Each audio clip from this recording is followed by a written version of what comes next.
Adventures of Omanakuttan, ഇബിലീസ്, കള എന്നീ സിനിമയ്ക്ക് ശേഷം രോഹിത് വിഎസ് സംവിധാനം ചെയ്യുന്ന ആക്ഷൻ ത്രില്ലർ ചിത്രമാണ് ടിക്കി ടാക്ക.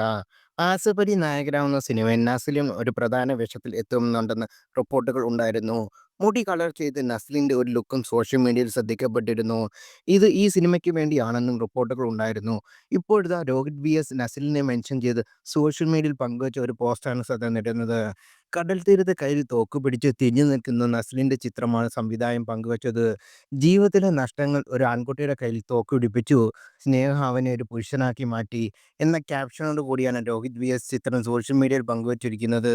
ഇതുവരെയുള്ള നസ്ലിൻ സിനിമകളിൽ നിന്ന് ഗ്രേ ഷെയ്ഡ് ആവും സിനിമയിൽ നടൻ എന്നതും റിപ്പോർട്ടുകളുണ്ട്. ഒരു പക്കാ മാസ് ആക്ഷൻ പടമായിരിക്കും ടിക്കി ടാക്ക എന്ന സൂചനയാണ് നേരത്തെ പുറത്തുവന്ന ടീസർ നൽകിയത്. പ്രേക്ഷകർക്ക് നല്ലൊരു തിയേറ്റർ എക്സ്പീരിയൻസ് നൽകാമെന്ന ഉദ്ദേശത്തോടെ ഒരുക്കിയ സിനിമയാണ് ടിക്കി ടാക്കയെന്നും തൻ്റെ കെജിഎഫ് എന്നും വിശ്വസിക്കുന്ന ചിത്രമാണ് അതെന്നും ടിക്കി ടാക്കയെക്കുറിച്ച് ആസിഫ് അലി ഒരു അഭിമുഖത്തിൽ പറഞ്ഞത്.